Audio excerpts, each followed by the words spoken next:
کہ مودی نے مشتاق منہاس اتنی مکری کی جس کو راجنیتی کہتے ہیں صحیح معنوں میں، فضا بنا دی کہ جی میں تو بی جے پی مشن 44 امیت شاہ کو بھیج دیا ہے، 44 سیٹیں لے کر کوشش کرنی ہے کہ پہلی مرتبہ بی جے پی کی وہاں حکومت بنے۔ ساری جو ہے توجہ کشمیر کے عوام کی، کشمیر کے پولیٹیکلی کانشس لوگوں کی اس خطرے کی طرف جو ہے وہ لگ گئی۔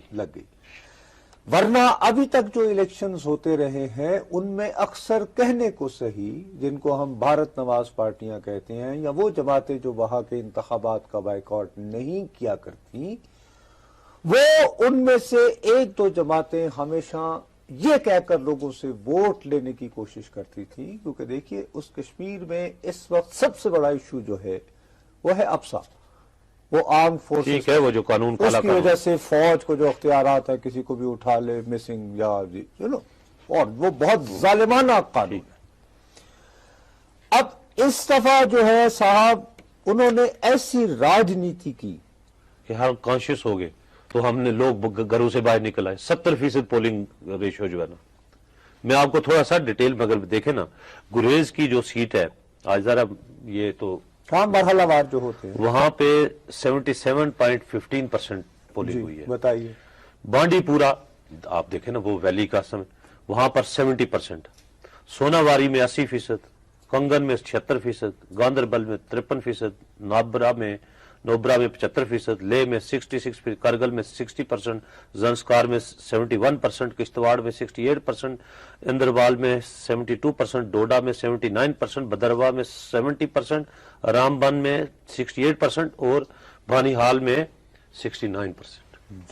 یہ 1987 کے الیکشنز کے بعد ریاستی اسمبلی کی یہ سب سے کھڑکی توڑ ہفتہ ہے کہ لوگ، اور وہ بالکل آپ کی بات ٹھیک ہے کہ انہوں نے کہا کہ ہم سٹیٹس تبدیل کر رہے ہیں، تو کشمیر اس بار تو شاید وہاں پر مثلا بائیکاٹ کی اپیل تو تھی حریت کی طرف سے، لیکن اس کو بہت سختی سے انہوں نے دیکھے نا، انہوں نے یہ نہیں کیا کہ کسی کو گھر سے اٹھا، انہوں نے کہا نہیں ہم یہ کرنا چاہ رہے ہیں، لوگوں نے کہا اچھا جی ٹھیک ہے۔ اب اس کے رزلٹ جب آئیں گے وہ تبھی پتہ چلے گا کہ آیا اس کے نو کے خلاف کتنے ہیں، لیکن پھر بھی انہوں نے ایک چیز تو کانشیس کر دیا کشمیر کو۔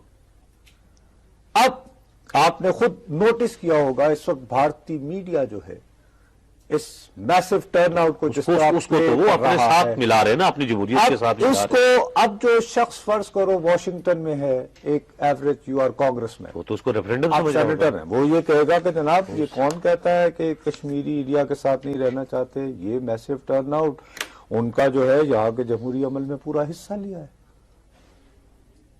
یعنی ہمیں اور مودی نے یہ ثابت کیا ہے کہ دیکھیں انہوں نے کہ میں آیا ہوں تو لوگ گھروں سے باہر نکل آئے۔ ایگزیکٹلی، لیکن اس کے پیچھے جو ٹرک ہے اس کے لیے اب لوگوں کے پاس دیکھو، لوگ تو ظاہری شیلو جو ہمیں چیزیں سطحی طور پر نظر آ رہی ہوتی ہیں، عالمی دنیا کو کیا پڑی ہے، وہ تو جو سرفیس پہ نظر آ رہا ہے اس کو لیں گے نا ایز ریالٹی۔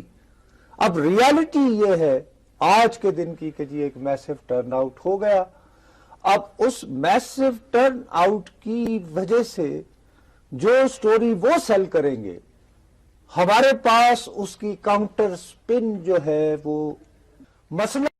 دوستو کچھ ایسے مزاج ہوا کرتے تھے فاروق عبداللہ کے جب 370 ہٹا نہیں تھا، ان کا ہی راز تھا، کوئی بھی بھرشٹاچار کریں، کچھ بھی کریں، نہ کوئی پوچھنے والا نہ کچھ، ان کا ہی پورے طریقے سے راج چلتا تھا۔ لیکن جیسے ہی 370 ہٹا اس کے بعد یہ جتنے بھی بھرشٹاچار کے لوگ تھے ان لوگوں نے ایک گینگ بنا لیا اور اس کا نام دے دیا گپکار کمیٹی یا گپکار گینگ۔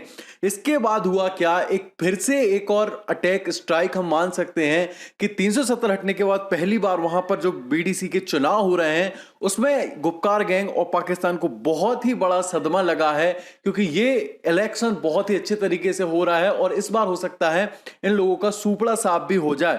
تو اس کے کارن پاکستان کی میڈیا اور یہ گپکار گینگ بڑی چڑی ہوئی ہے، بڑی فضیحت ہو رہی ہے۔ تو اب آپ پاکستان میڈیا کا ویڈیو دیکھیے۔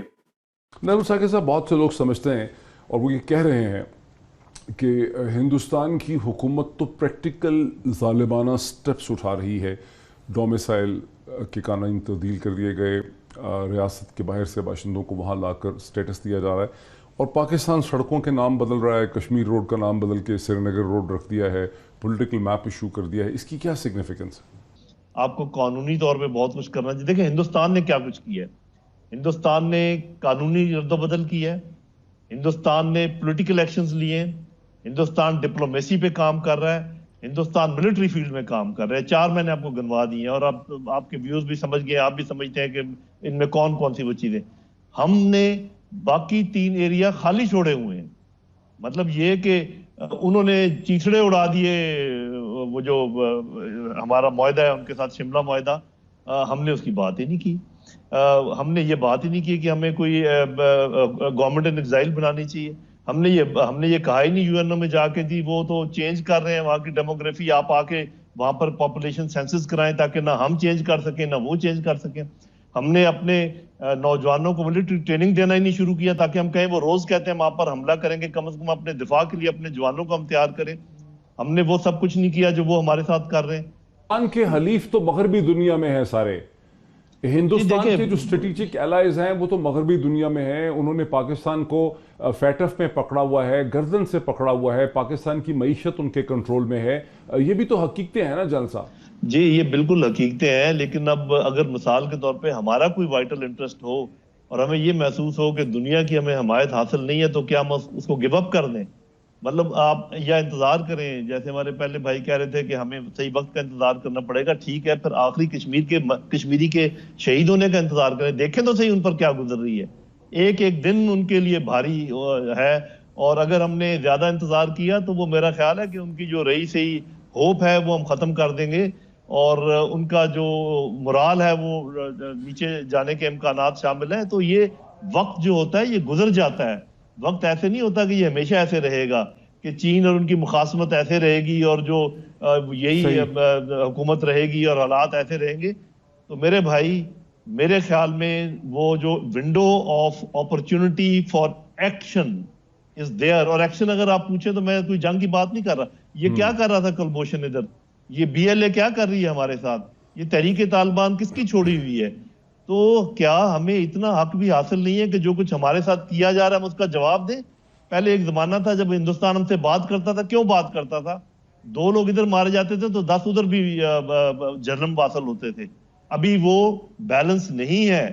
جب تک آپ اس سٹیٹس کو واپس لے کر نہیں آئیں گے وہ آپ سے 1 ٹکے کی بات نہیں کرے گا. اگر آپ نے اس کو ٹیبل پر لے کر آنا ہے, کریٹ دیٹ سٹیٹس کو, ان کو پتا چلے کہ اب ان کو اتنا ہی نقصان ہم پہنچائیں گے یا اس سے زیادہ پہنچائیں گے جتنا وہ ہمیں پہنچا رہے ہیں. تو یہ باتیں ساری سوچ رہے. باقی جو ایف اے ٹی ایف کی آپ نے بات کیا, IMF کی کبھی کسی اور دن کریں گے. یہ ہمیں سائیکولوجیکلی پریشر میں لا کر ہمیں باور کرایا جا رہا ہے کہ ہم کسی کام کے نہیں ہیں, ادروائز ہم اتنے گئے گزرے نہیں ہیں اکنامکلی جیسا ہمیں بتایا جا رہا ہے.